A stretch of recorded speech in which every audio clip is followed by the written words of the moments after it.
Good morning, BookTube. I hope you're having a great weekend. Originally, I was going to film my very late top reads of 2022, but as I was going through the pile of books, I noticed that there's a definite theme that all of these books are about women in the past, and two of these books are retellings. So I guess you could call this video my favorite books of 2022 that focus on women in the past.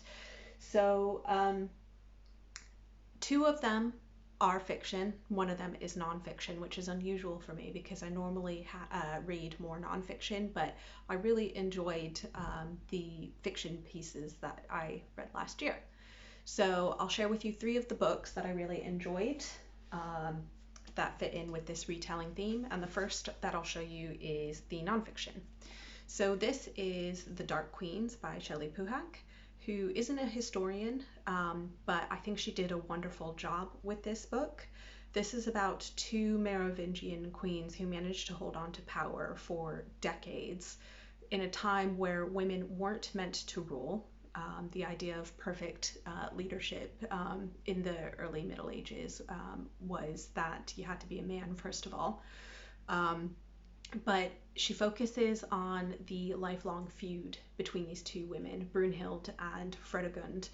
Um, the things that these women did to each other was vile, vicious, but they didn't necessarily do anything that men during this time wouldn't have done. And it's just down to the sheer fact that these two women were women, holding and wielding power, that um, they gave themselves they opened themselves up to criticism by contemporary writers who reserved a lot of scorn for them, and it's down to these writings that they solidified their place in popular history as two very vicious women that women shouldn't aspire to be.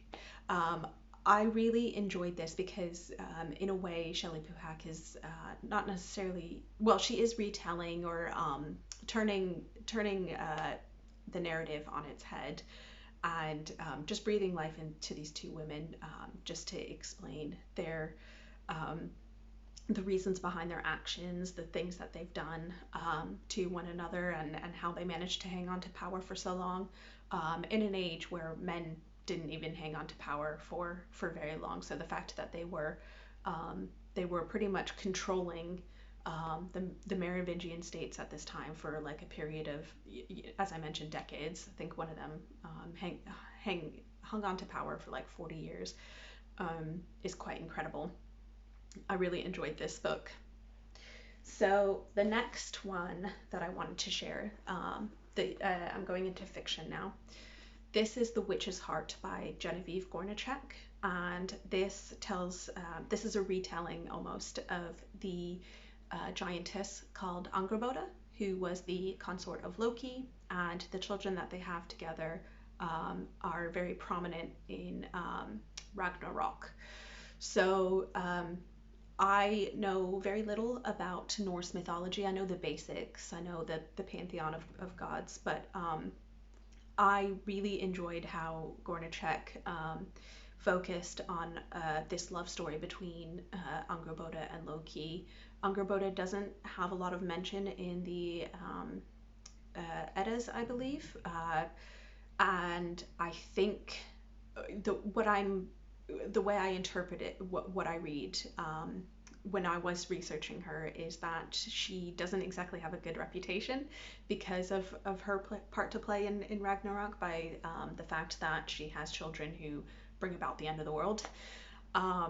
But in that way, I sort of imagine this as a retelling and sort of a defense of Angrboda, and just she does a magnificent Gornichek does a magnificent job of breathing to life and bringing human emotion into Angrboda and Loki. And there were times where I laughed and I felt deep anguish for the things that have happened in this narrative. And it's almost you could almost see how the gods um, are, they really only have themselves to blame for bringing about the end of the world for the things that they've done to Angrboda and her children.